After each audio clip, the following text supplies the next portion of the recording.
So as an entrepreneur, I was just like, wow, this is such a smarter, safer way to validate and test new products faster with much less risk. And then once you have that pre-sale on Kickstarter, Indiegogo, if it's big enough, with economies of scale, you can place larger volume orders with your manufacturers.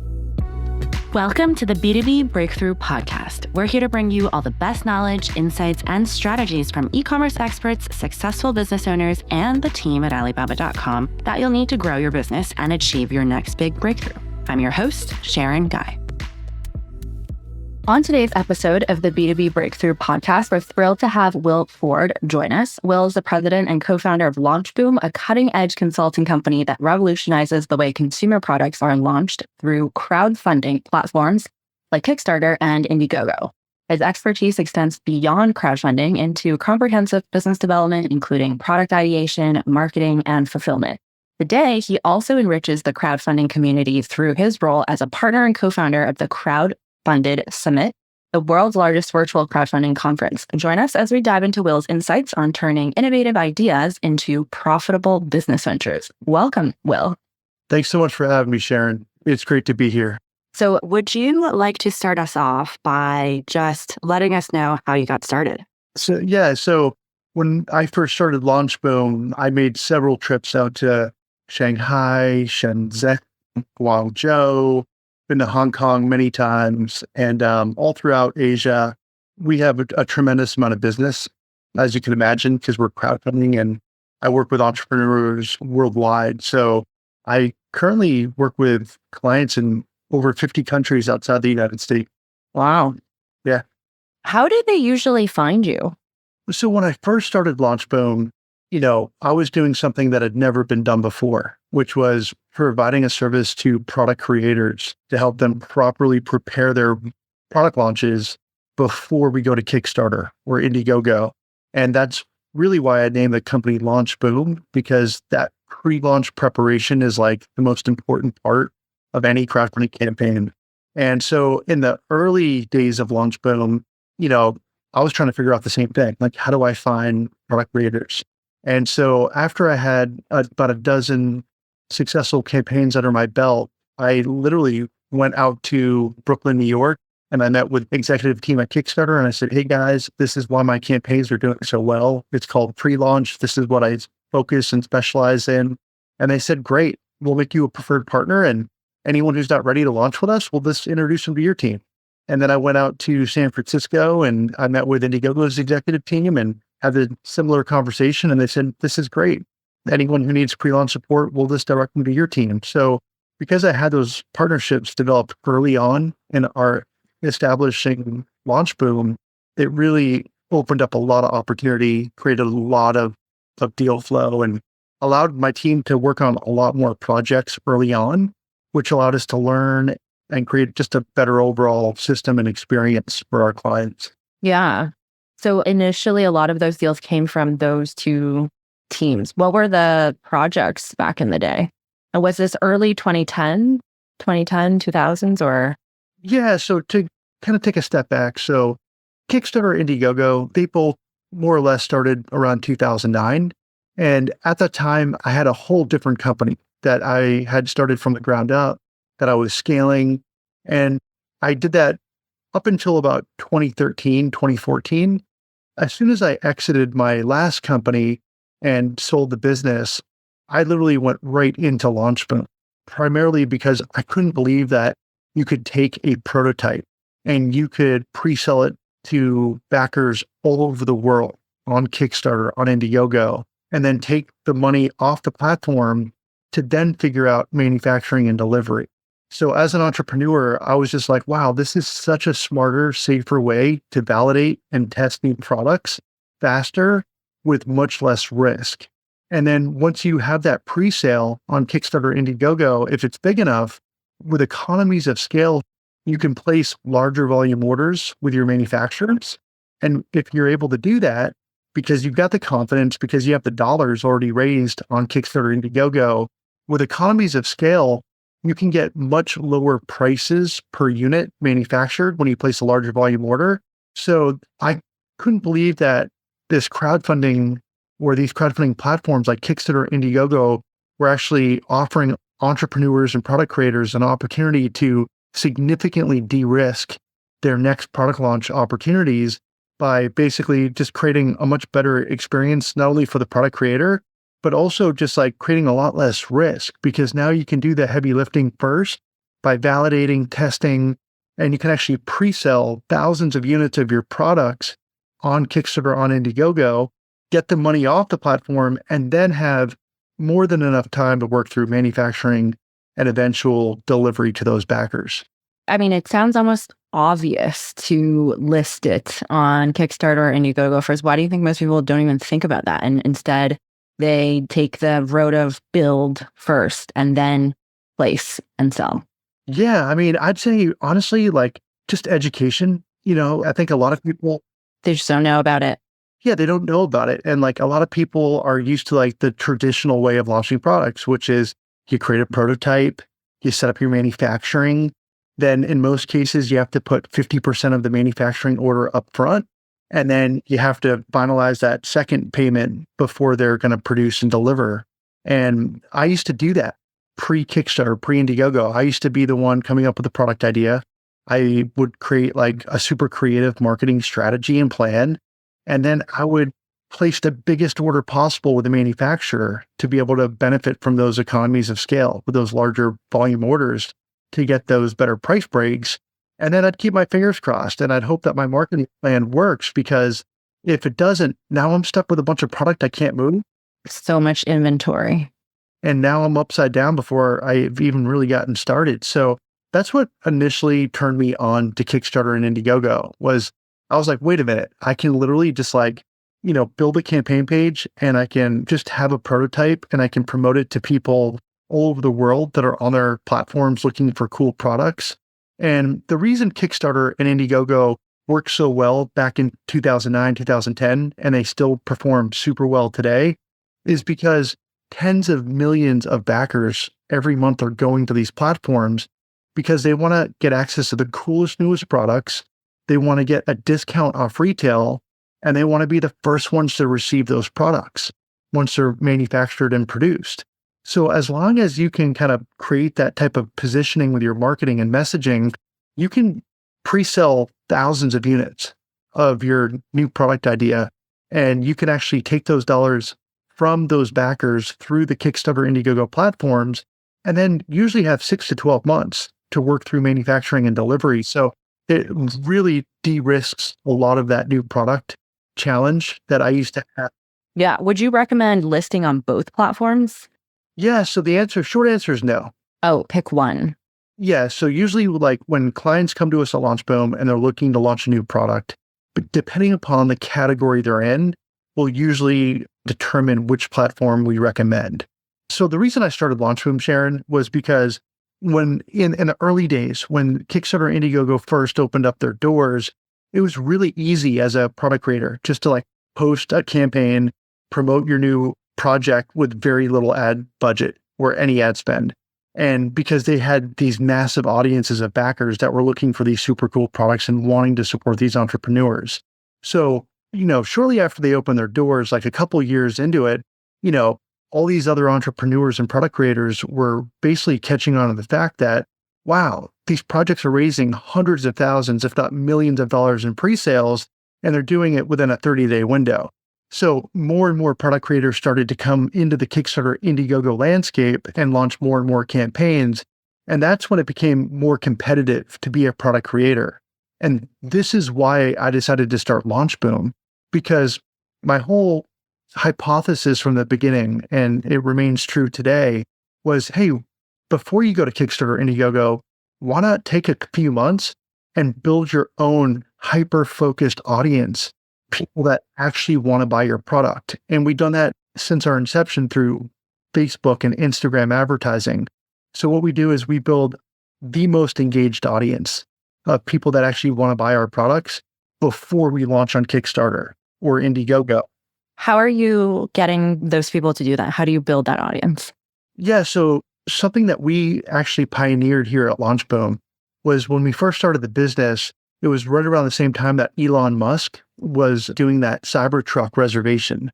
So if you wanted a Cybertruck, you put $100 deposit down, and then you'd be guaranteed. Right. That's 3-4 years ago now? Or is it longer? No, that was like, It's been longer than that. yeah, that was like 10, 11 years ago. Wow. So when that Cybertruck came out and you could put $100 deposit down and then be guaranteed one of the first Cybertrucks off the assembly line once they were eventually manufactured, produced, those would be the people who would have the first option to buy those. He ended up raising like crazy amounts of money through that reservation mall. And that was money that just came in before he had even manufactured or produced anything. So we thought here at LaunchBoom that, hey, I wonder if that same strategy would work for crowdfunding. And so we ended up creating what we call today our reservation funnel, where when we run a Facebook or Instagram ad and someone clicks on it, we redirect them to a reservation funnel. And it's really just a simple landing page. It shows images of the products that we're getting ready to launch on Kickstarter or Indiegogo. And it basically says, hey, we're getting ready to launch soon.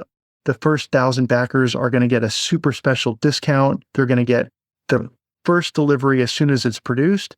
And if you're interested, all you have to do is place a $1 money back guarantee deposit with us, and we're going to lock you into the best deal today before we go live.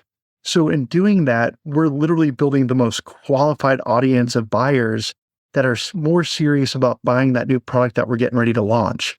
So once we have 1,000 or more reservations, that's usually when we tell our clients, hey, now it's time to launch on Kickstarter or Indiegogo. And what we do is we manipulate the funding goal. So on Kickstarter and Indiegogo, you need to set a campaign goal and you need to hit that number in order for the campaign to be considered successful and for the platforms to release the dollars from those pre-sales into your bank account after the campaign ends. So as you can imagine, we launch hundreds of products a year, every year. And we've done this for like the last decade. So when every one of our new clients come into LaunchBoom, everyone's like, I want to pre-sell $1 million or more of my product, right? Everyone wants to do the same thing. So whenever we launch a product, our campaign goal is normally somewhere anywhere between 10 or 50,000. And that number is predicated on the pre-launch data that we know will convert as soon as we launch on Kickstarter or Indiegogo. So you're trying to guarantee that this amount of money is going to come into the seller's bank account because most likely they'll hit this goal. Exactly. So what we're doing is we're making sure that we get the entire project funded, and we're the best in the world at this. So we literally, our average funding time is 14 minutes. And again, we're doing this hundreds of times a year. So what happens is once we have that reservation funnel maxed out and we know that we can control the outcome for our client, that's when we go live on Kickstarter and Indiegogo. And that reservation funnel will convert at 30% or higher. Within the first email blast that we send to our pre-launch community, we know that we're going to have 30,000 and potentially a lot more immediately after we go live. When this happens and Kickstarter sees all this outside traffic coming into their platform and converting, they start to promote the campaign. So they'll give us top placement on their platform. They'll make us a product they love and get us more eyeballs from their backers there. They'll start to feature us in their newsletters and promotions. And so when this happens, that $30,000 campaign very quickly becomes hundreds of thousands of dollars in pre-sales and sometimes $1 million or more. Are there other ways to advertise within Kickstarter or Indiegogo? Because their traffic is probably so varied. Even if they are the early adopters, the people that like the cool products, that there's just so many different types of people there with different preferences. Is there a way for the platform to match that right potential user to a potential seller? Yeah, so that's primarily why I decided to start LaunchBoom, because the short answer is no. They didn't really provide any pre-launch support. And when I was launching my first products, I was actually looking for a LaunchBoom. I was trying to find someone to help me with my pre-launch efforts. And there was no one out there doing that type of work to support the entrepreneur or the product creator. Would you say that's still the first step? So if I was a customer of LaunchBoom, the first step that I still have to sort of do is that creation of that Facebook ad or that Instagram, because it kind of starts there. That's sort of the ad being shown in the void, and that's algorithmically created so that that ad is attracting the right potential users to then go to that landing page for them to put in the dollar and to reserve with the dollar. Is there a secret to creating a successful, that ad part, whether it's on Facebook or Instagram? Oh yeah, very much.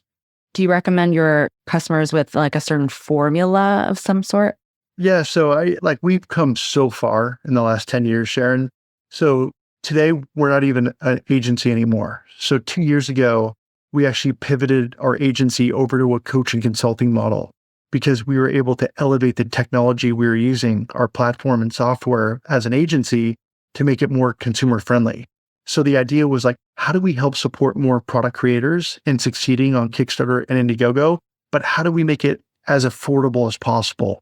So at the end of these campaigns, there's much more meat on the bone for them to reinvest into their businesses so they can actually build a profitable business after the product launch. Because everyone who comes into LaunchBoom, they all want to have these big, successful product launches, but they really want to have a successful business that they can scale and grow and eventually, live off the profits, right?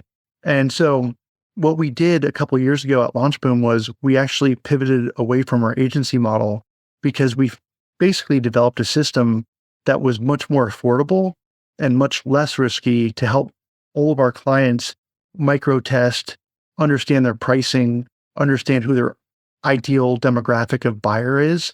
And we're able to do this through our pre-launch system, and we do it with them now. So now we have a coaching consulting platform. Our clients come into LaunchBoom. They'll give us all the information we need to know about the product. We now have AI integrations that allow us to maximize efficiency. So now we can do market research studies super early on when we onboard a client. We can help them understand what makes their product unique and superior to their competitors in that landscape. We can also help them understand how to price their products. Because so many of our clients come in with these awesome products and they're like, hey, Will, how much should I sell for? And I always tell them all the same thing. I don't know. Let's plug it into my system. Let's do some micro testing and let's figure out what that price should be that is going to help us maximize conversions when we do run those Facebook and Instagram ads. So it's a super sophisticated system that we've invested millions of dollars into building over the last decade. But today it's literally the most effective, the most affordable, and by far the best solution in supporting product creators and helping them truly maximize their campaign outcomes once they do launch on Kickstarter or Indiegogo. So, we're able to help kind of walk our clients through each and every step of the pre-launch process so that we know that like the T's are crossed, the I's are dotted, and that when we do launch, we're going to have that LaunchBoom effect. We also have over 10 million backers in our database. So every campaign we've launched over the last 10 years, we have a copy of all the backers that have backed one or more of those projects that we've managed and launched over the years. So we can actually share those audiences with our clients. So depending on what vertical they're in, we can actually create those lookalike audiences in their Facebook, Instagram accounts, which allows us to drastically drop the cost of the ad budgets that we need to do the validation, the testing. That's even more precise. And to maximize that reservation funnel. Exactly.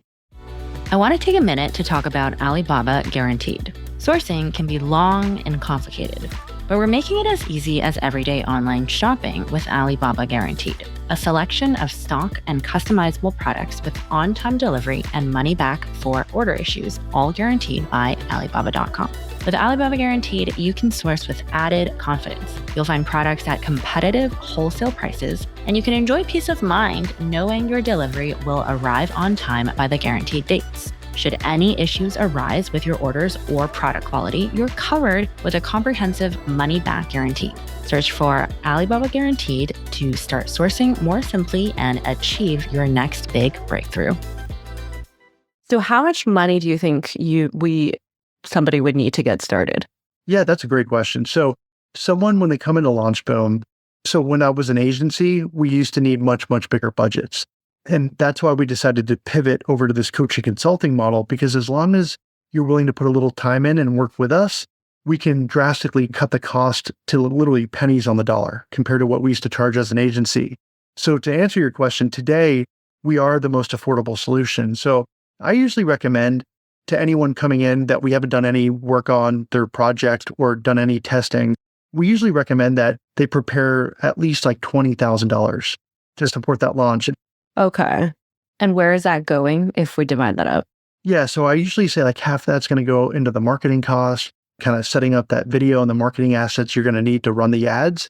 And then the other half of the budget is going to Facebook ad spend, that Instagram ad budget, so that we can actually do the testing and start stacking that reservation funnel in preparation for the launch. The reason I usually start there is because a lot of our clients, once we start getting really strong ad returns on our pre-launch funnel build on that reservation funnel, a lot of our clients will actually put a lot more ad spend in, right? Because if they, put, let's say 20,000 or 30,000 or more in ad spend in, they're going to significantly beef up that reservation funnel. And that reservation funnel is the magic number that I heard you say about 1,000.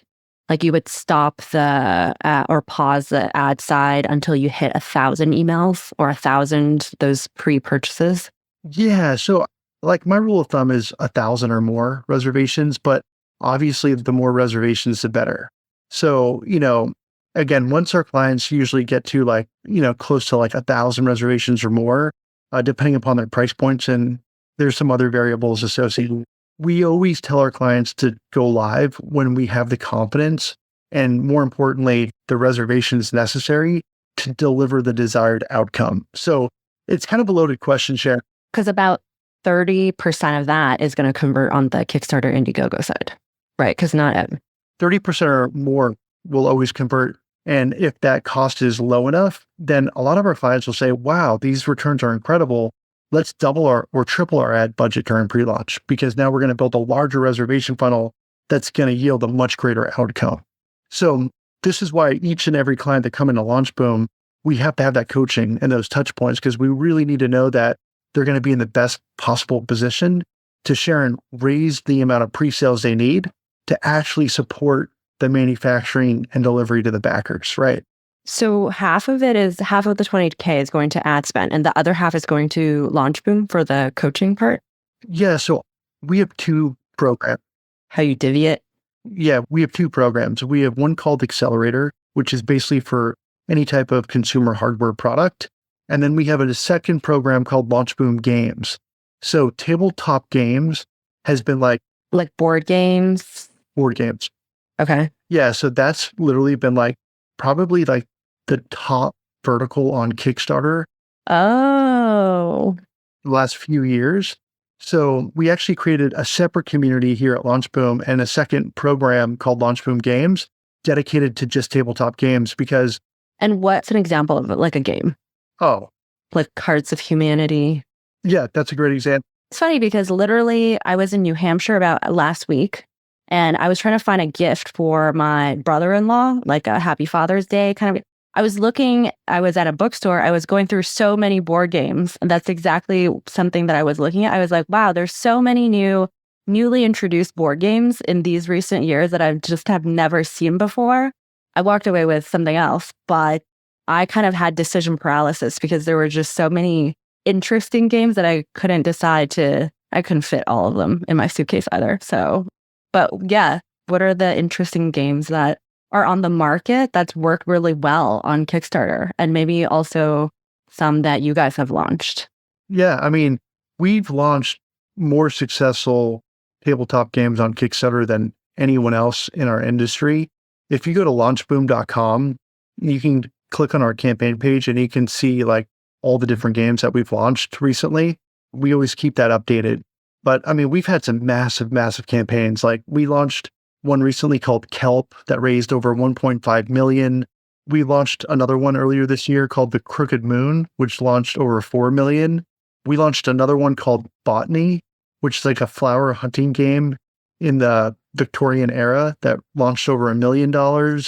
I mean, I can go on, but anyone out there that has a tabletop game idea, now is the best time ever to launch on Kickstarter. And if you're launching a tabletop game, you definitely want to launch that on Kickstarter versus Indiegogo.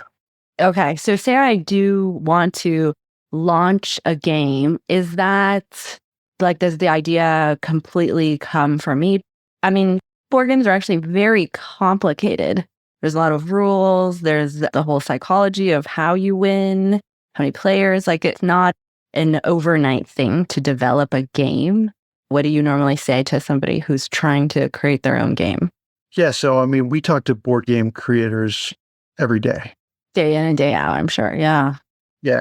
And so a lot of them will come to us and they already have their idea fleshed out. They already know, how to manufacture it.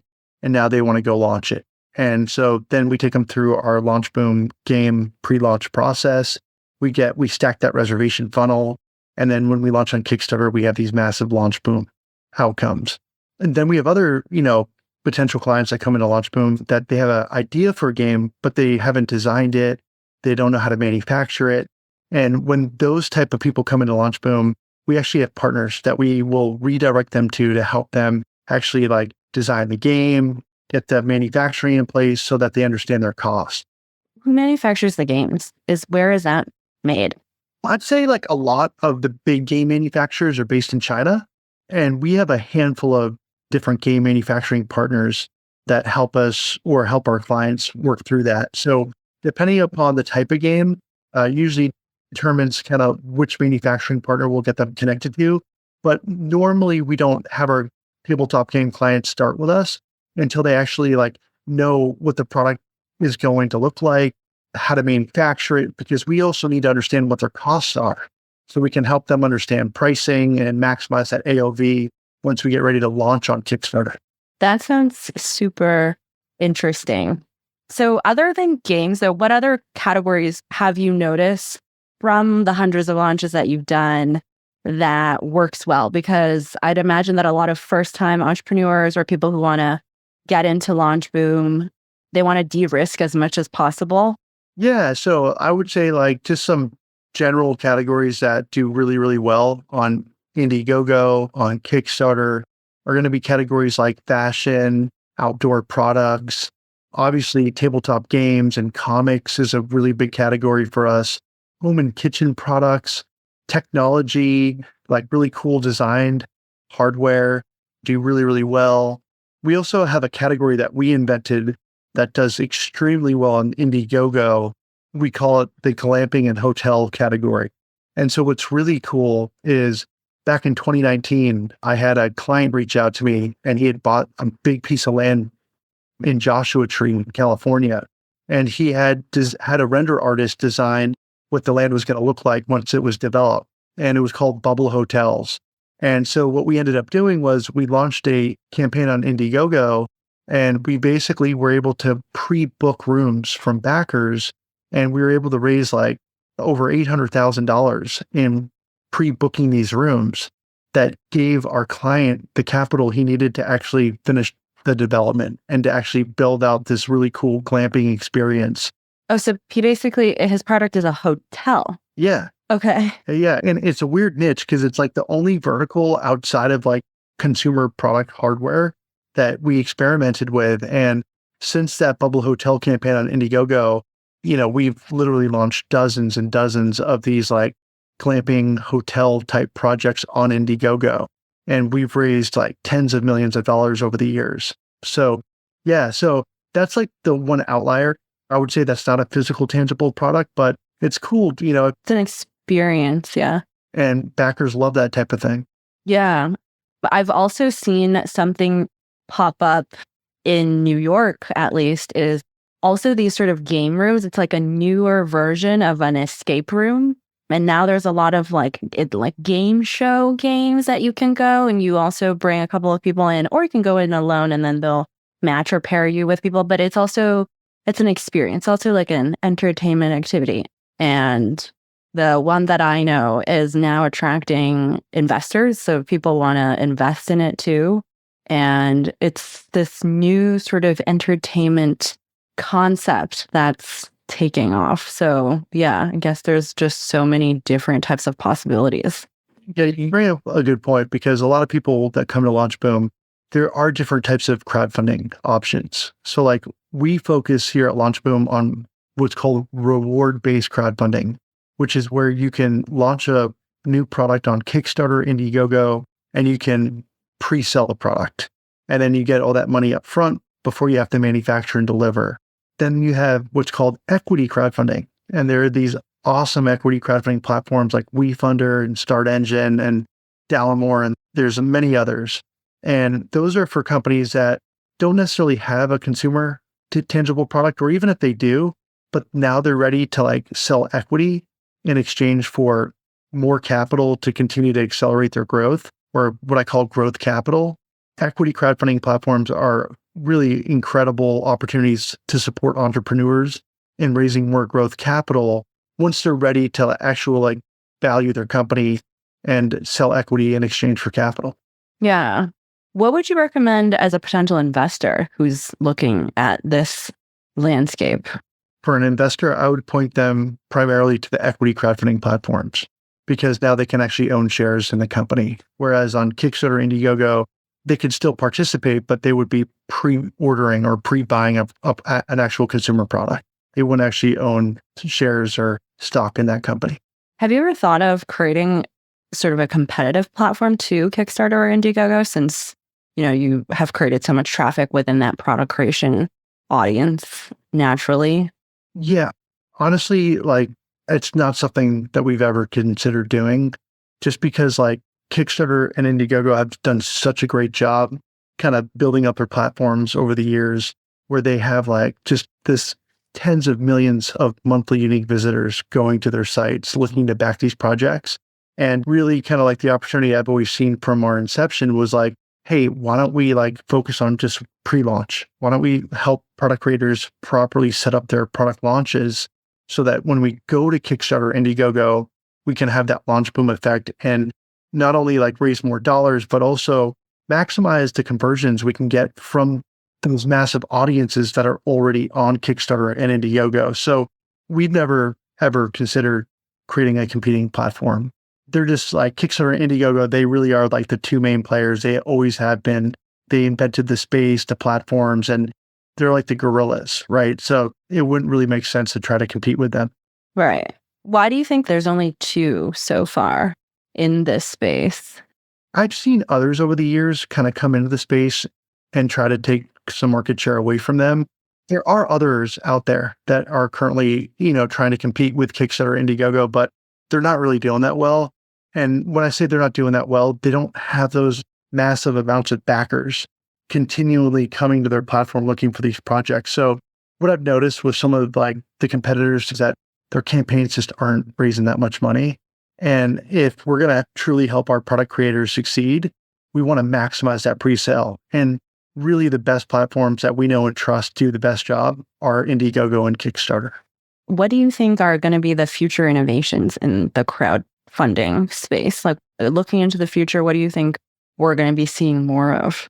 I mean, AI is like that, on everyone's mind right now. And I really, really, based on just what we've done with AI here at LaunchBoom, incorporating AI into our systems and our platform, we've created massive, massive efficiencies, which has allowed us to pass that value onto our client and just add so much more value, not only through the pre-launch process, but maximizing their campaign outcomes. And also, it allows us to reduce our price to make our system, our programs so much more affordable.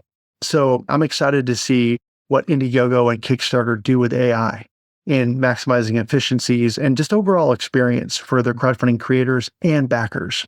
It may be helping them create, using AI, a page that would convert better. Yeah. I mean, there's so much opportunity. And then are you coaching for the physical product creators, having them go to Alibaba.com to go source for their products? Yeah, definitely. That's probably where most of our clients that are early stage, because Sharon, from a macro perspective, half of my clients are like very successful e-commerce brands, and they already have their manufacturers in place, and they use my system to validate and test new product ideas. Oh, I see. Before they dump, bigger budgets. More money into, yeah. And then the other half of my clients are like early stage mom and pops looking to come out with their first product launch and come out with a bang. So, we've got a wide spectrum of clients that we serve and work with, which is great. Our system works for everybody. What's one final piece of advice you would have for somebody who wants to start off? Honestly, like I always tell everyone that has been noodling on like a new product idea, and, just for whatever reason, haven't, made the leap of faith to actually take that product idea and launch it. I always tell everyone the same thing. Like, if you've got a product idea and even if it's on a napkin sketch, if you come to LaunchBoom, we can literally get you plugged into product designers. We've got partners that can actually help them take those napkin sketches and turn them into CAD images and renders, 3D renders. And today, you don't even need to have a physical prototype to launch a Kickstarter or Indiegogo campaign. All you need is That's true. You just need a photo of that thing you need a high-res render. So you want a high-resolution render that we can then turn into the marketing assets like the Facebook ads and Instagram ads, so we can actually do the pre-launch work and eventually get to Kickstarter and Indiegogo and pre-sell as many units as possible. So it's actually never been a better time for anyone out there who's got an awesome product idea to actually get started, because you don't need nearly as much capital up front anymore. And as long as you've got that idea on a napkin and you want to take the next step and launch it and turn it into a profitable business, we can do that now for literally pennies on the dollar compared to like what I had to do 10 years ago when I first started LaunchBoom. Cool. Okay. Well, I'm going to take it to heart. Maybe I'll be creating my own board game. It's a good idea. It's not a bad idea. I mean, board games are crushing it right now on Kickstarter. It's been like last year, 2023, we launched hundreds of products. And of all the $1 million campaigns that we brought through our system and onto Kickstarter, half of our $1 million campaigns were board games. Wow. Yeah. So that I'm not going to have decision paralysis anymore. When I go into a bookstore, I'll just be gifting other people my board game. Exactly. I'll call you about that. Well, thank you so much for joining. Thank you, Sharon. I really appreciate your time today. B2B Breakthrough is produced by Alibaba.com. To find out how Alibaba.com is empowering its customers with the tools, services, and resources they need to grow their businesses, visit Alibaba.com. And then make sure to search for B2B Breakthrough Podcast on Spotify, Apple Podcasts, or wherever you find your podcasts. Make sure to follow us so you don't miss future episodes. On behalf of the team here at Alibaba.com, thanks for listening.